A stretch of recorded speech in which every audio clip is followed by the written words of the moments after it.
El, maafkan aku. Seandainya bukan karena belain aku, pasti kamu gak akan dipecat. Diva berucap lirih penuh penyesalan di hadapan El. El tersenyum, menatap sahabat sekaligus rekan kerjanya selama ini. Dia berusaha menenangkan Diva yang saat ini tengah menangis di kafe, tempat biasa mereka nongkrong usai bekerja seharian. Bukan salahmu, Va. Dan lagi, sekarang sudah 2 minggu lewat sejak kejadian itu. Toh, aku sudah mulai lupa karena sekarang aku sudah dapat kerjaan baru. Jadi sekarang kamu udah dapat kerja lagi, El? Nadia ikut membuka suara. Sudah, makanya kalian gak usah khawatirin aku lagi. Aku baik-baik aja kok sekarang, ucap El menenangkan kedua sahabatnya. Kami cuma khawatir sama kamu, El, karena kami juga tahu kalau kerjaan itu penting buat kamu karena harus bayar biaya rumah sakit Elio. Pungkas Nadia kembali sambil menyandarkan punggungnya di sandaran kursi. El kembali tersenyum. Jujur, dia merasa terharu. Semenjak ayah dan ibunya meninggal dalam kecelakaan 4 tahun yang lalu, Elio adalah keluarganya satu-satunya yang Elena miliki. Namun, dalam kecelakaan yang menewaskan kedua orang tuanya itu, Elio yang tidak lain adalah saudara kembar Elena harus koma di rumah sakit. Tabungan yang ditinggalkan orang tuanya sudah hampir habis demi biaya pengobatan Elio yang entah kapan akan terbangun. Makanya Elena memutuskan langsung bekerja untuk mendapatkan penghasilan tambahan demi kelancaran biaya rumah sakit Elio sejak lulus SMA. Dan 2 tahun lalu, dia bertemu Nadia dan Diva yang sudah lebih dulu bekerja di Beauty and Me. Meski keduanya lebih senior, mereka memperlakukan El dengan sangat baik. Dan jangan lupakan Putri, si bungsu yang paling manja. Dia dan El bersamaan diterima kerja di Beauty and Me. Jika dia tahu El sedang dalam masalah, pasti dia akan menangis semalaman suntuk. Tapi El memutuskan tidak memberitahu Putri karena El mengerti bahwa saat ini Putri juga tengah mengurus ibunya yang sedang sakit di kampung. Elena tidak ingin menambah beban Putri lagi. Kamu sekarang kerja di mana, El? Tanya Diva penasaran. Aku kerja di toko bunga, jawab Elena singkat sambil menyesap kopi latte di depannya. Toko bunga? Toko bunga mana, El? Lanjut Diva. Dia masih penasaran, ingin tahu di mana Elena bekerja. Toko bunga Adelis yang ada di jalan XX itu, jawab Elena. Wow, El, itu kan toko bunga yang paling elit di kota ini. Setahu aku, yang sanggup beli bunga di situ cuma orang-orang kaya saja loh. Aku gak nyangka kamu diterima di sana. Nadia berseru senang dengan mata berbinar. Iya El, aku juga. Kok bisa sih?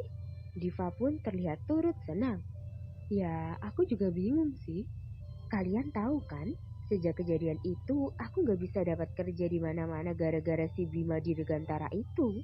Tapi pas lihat di Adelis ada lowongan, ya sudah aku nekat aja. Dan ternyata tembus. Terang Elena panjang lebar. Apa pemilik Adelis gak tahu gimana bahayanya Bima Dirgantara kali ya? Ucap Nadia sambil mengelus dagunya dengan jari telunjuk. Atau dia memang gak kenal siapa itu Bima Dirgantara? Lanjutnya lagi. Sudah Nat, itu gak penting. Yang penting sekarang, asal El dapat kerjaan itu udah syukur. Iya kan El? Tanya Diva. El pun mengangguk. Yap, 100. Jawab Elena sambil mengacungkan jempolnya pada Diva. Sudah sekitar sebulan Elena bekerja di toko bunga Adelis.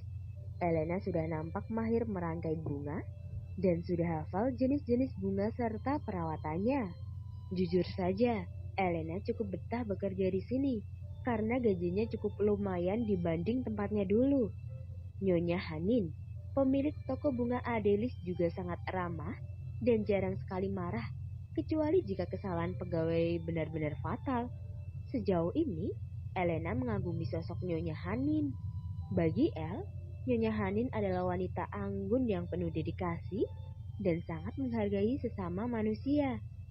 Seketika, posisi Jungkook BTS memiliki saingan di hati El saat ini. Dan El hanya tertawa kecil jika dia mengingat itu. El, tolong antar pesanan bunga ini ke tempat Nyonya Puspa. Suara Nyonya Hanin terdengar dari luar saat El sedang menyiram sekelompok mawar di dalam tempat penyimpanan khusus. Iya, sebentar Bu, jawab Elena. Lalu dengan cepat Elena bergegas keluar dan menghampiri Nyonya Hanin di depan yang sudah memegang buket bunga di tangannya. El, tolong anterin ya. Kamu bisa bawa motor kan? Eko soalnya izin. Dia lagi demam, ucap Nyonya Hanin sambil menyerahkan buket bunga di tangannya kepada Elena. Iya Bu, bisa. Biar El aja yang antar. Elena segera menerima buket bunga yang diberikan oleh Nyonya Hanin. Mau diantar kemana Bu? Alamatnya mana? Tanya El kemudian. Oh iya, Ibu lupa. Nyonya Hanin menepuk jidatnya sambil tertawa kecil. Dia kemudian melangkah ke arah mejanya, lalu mengambil kertas kecil di dalam laci. Nih alamatnya. Maklum El, Ibu kan sudah berumur. Lanjut Nyonya Hanin tersenyum. Ibu masih kelihatan awet muda kok. Gombal Elena setelah meraih kertas kecil yang disodorkan oleh Nyonya Hanin. Udah sana antar bunganya. Jangan godain Ibu terus. Perintah Nyonya Hanin sambil mendorong pelan bahu Elena. Iya, ini juga mau jalan kok Bu. Permisi dulu ya Bu, ucap Elena sambil melambaikan tangan dan menaiki motor untuk mengantar bunga ke alamat yang Nyonya Hanin berikan. Elena melirik alamat yang tertulis di kertas kecil itu, lalu mencocokkan dengan alamat yang tertera di pagar rumah yang bagi El terlihat seperti istana di hadapannya sekarang ini. Bener kok, kayaknya ini deh alamatnya. El sedikit bergumam sebelum memencet bel yang tertempel di pagar. Tak berserang lama, seorang security muncul, membuka pagar samping yang lebih kecil lalu memperhatikan Elena. Mohon maaf, ada keperluan apa ya Mbak? Tanya security itu. Ini Pak, saya mau antar pesanan bunga punya Nyonya Puspa. Jawab Elena sopan sambil memperlihatkan buket bunga yang dibawanya. Oh, dari Adelis ya? Tanya security itu lagi. Iya Pak, jawab El kembali. Silakan masuk, biar saya antar ketemu Nyonya. Ucap security itu ramah. Elena mengangguk lalu mengikuti security yang bernama Pak Ardi itu dari belakang. Jangan tanya apa El sudah kenalan atau belum, sehingga bisa tahu namanya. Cukup melihat nama di seragam bapak itu. Elena sudah bisa tahu tanpa perlu berkenalan. Maaf ya, tadi bapak banyak tanya. Soalnya biasanya si Eko yang antar bunga ke sini, ujar Pak Ardi di tengah perjalanan. Perkataan Pak Ardi membuat El segera tersadar bahwa dari tadi mereka berjalan masuk ke rumah ini, tetapi belum tahu ujungnya ada di mana. Rumah ini terlalu luas untuk disebut rumah. Bagi El, ini adalah istana.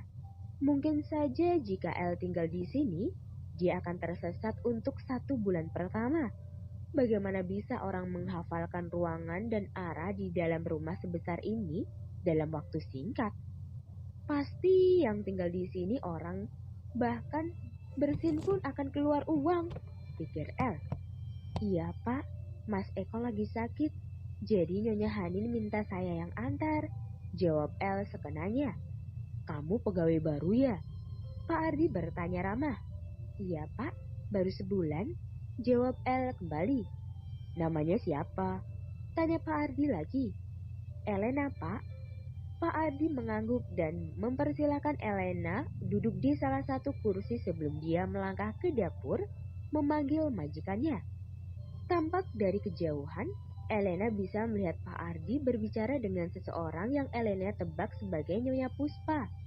Wajahnya masih cantik dan terlihat tidak jauh berbeda dengan usia Nyonya Hanin. El tersenyum saat tahu Nyonya Puspa sedang membuat kue yang kelihatannya gagal. terlihat dari tempatnya duduk sekarang. Dia bisa melihat Nyonya Puspa mengeluarkan nampan dari oven yang sudah berasap putih. Selang beberapa saat, Nyonya Puspa menghampiri Elena diikuti Pak Ardi yang langsung permisi keluar. "Maaf ya, nunggu lama," seru Nyonya Puspa sambil membenahi penampilannya yang sedikit berantakan. Elena segera berdiri dan menyambut Nyonya Puspa sambil tersenyum. "Gak apa-apa, Bu. Saya juga baru tiba kok. Silahkan, bunganya." Elena segera memberikan buket bunga itu kepada Nyonya Puspa. "Terima kasih ya," ungkap Nyonya Puspa tersenyum sambil menerima buket bunganya lalu meletakkannya di atas meja. "Saya permisi dulu kalau gitu, Bu." "Permisi," ucap Elena dengan sopan. "Gak mau ngeteh dulu? Soalnya saya mau tawarin kue, tapi kuenya gosong." "Gak usah, Bu. Terima kasih banyak tawarannya. Tapi di toko lagi kekurangan orang. Saya takut yang lain pada kewalahan." "Ya sudah kalau gitu. Sekali lagi, terima kasih ya." Elena segera berjalan keluar dengan terburu-buru. Dia lupa, tadi kunci motor masih menancap di tempatnya. Sebelum dia masuk, Elena khawatir kalau motor itu hilang. Apalagi dia parkir di depan gerbang, bukan di dalam pekarangan rumah. "Semoga motornya gak kenapa-kenapa, Tuhan." Elena berkata pelan dengan nada gusar. Saat sudah di depan pintu keluar, Elena bertabrakan dengan seorang laki-laki bertubuh jangkung yang sontak membuat Elena jatuh. Lelaki itu mendengus kesal dan bersiap memaki orang yang menghalangi jalannya. "Punya mata gak sih? Sudah bosan kerja ya kamu ini?" ucap pria itu sambil melihat wajah yang menabraknya tadi. Wanita itu tidak menampakkan wajahnya karena terhalang rambut panjangnya yang terurai. Namun, saat wanita yang hanya setinggi dadanya itu berdiri dan mendongak menatapnya, matanya seketika membola. "Kamu? Ngapain di rumah saya?" seru Bima Dirgantara kesal bercampur kaget. Ya, pria itu adalah Bima Dirgantara, lelaki yang paling tidak ingin ditemui Elena lagi. Namun sepertinya Tuhan masih ingin memanjangkan ikatan kebencian antara dia dan pria itu. Dari sekian banyak orang kaya di Indonesia, kenapa harus rumah Bima yang dimasukinya? "Saya cuma ngantar bunga," jawab Elena malas. "Udah minggir, saya mau pulang," sambung El sambil mendorong tubuh Bima yang menghalangi pintu keluar. "Hei bocah, bisa sopan sedikit nggak sama yang lebih tua?" Bima rasanya ingin sekali menggigit tulang-tulang bocah itu saking kesalnya. "Saya tidak perlu bersikap sopan kepada manusia tuna susila seperti Anda." "Apa kamu bilang?" Bima tidak percaya pada pendengarannya sendiri. "Saya bilang, saya nggak perlu bicara sama manusia tuna susila seperti Anda," ucap Elena penuh penekanan di beberapa kata. Bima merasa tidak percaya. Dirinya tertawa hambar sambil menggeleng tak percaya. Bagaimana bisa harimau kecil yang sudah dia cabut taringnya masih bisa menggigit? Bahkan jauh lebih sakit dari sebelumnya. Bima sudah menyuruh semua pelaku bisnis di kota ini untuk tidak menerima pelamar kerja bernama Elena Anastasia. Tapi bagaimana bisa gadis ini masih mendapat pekerjaan? Siapa orang yang berani menantangnya di kota ini? "Hei bocah, siapa yang berani kasih kerjaan ke kamu?" Bima menarik tangan El dengan kasar agar mendekat padanya. "Bukan urusan Anda, Pak." El berusaha melepas cengkeraman tangan Bima namun sia-sia. "Ayo jawab." Bima masih memaksa dan El masih bertahan tidak ingin memberitahu siapa nama bosnya sekarang. "Loh, ini kenapa?" Tiba-tiba suara Nyonya Puspa terdengar di belakang Elena. Bima yang kaget langsung melepas tangannya dari Elena. Elena pun segera berbalik menghadap Nyonya Puspa dengan wajah sedikit pias. "Ma, Mama kenal sama bocah ini?" tanya Bima sambil melirik Elena yang berdiri di sampingnya. "Dia Elena, pegawai baru di toko bunga tantemu. Memangnya kenapa? Kalian saling kenal?" Nyonya Puspa balik bertanya. "Enggak kok, Bu. Saya sama Pak Bima gak saling kenal. Saya pamit ya, Bu. Permisi." Elena segera mengambil langkah 1000 menjauhi Bima dan ibunya. Untungnya motornya masih di sana dan sudah diamankan oleh Pak Hardi. Setelah mengucapkan terima kasih, Elena segera melajukan motornya kembali ke Adelis. Cepat jelaskan, ada hubungan apa kamu sama Elena? Selidik Nyonya Puspa kepada Bima anaknya. Gak ada, Ma. Mama kan dengar sendiri dia bilang apa. Bima sama bocah itu gak kenal sama sekali. Mama gak percaya. Kalau memang gak ada hubungan, ngapain kamu pegang dia segala tadi? Tadi cuma gak sengaja, Ma. Bima mulai jengah di tatar mamanya. Jujur saja, orang tuanya terutama sang mama sudah ingin melihat dia berkeluarga di usianya yang sekarang terbilang sudah matang. Namun, Bima masih tidak ingin berkomitmen dengan wanita manapun. Baginya pernikahan hanya akan membawa laki-laki ke dalam penjara dan tidak bisa lagi merasakan nikmat yang bisa dia dapatkan dari wanita-wanita yang digilirnya hampir setiap malam. Pokoknya Mama akan tetap cari tahu. Mama gak percaya sama omongan kamu. Lagi pula, kalau kamu jujur kalau dia pacar kamu, Mama gak masalah kok. Buat Mama latar belakangnya gak masalah.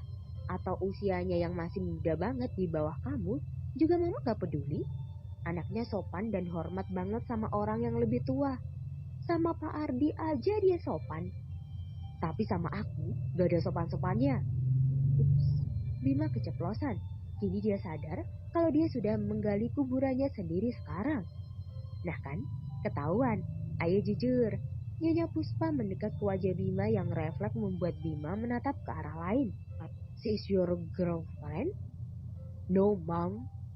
Terima kasih telah mendengarkan.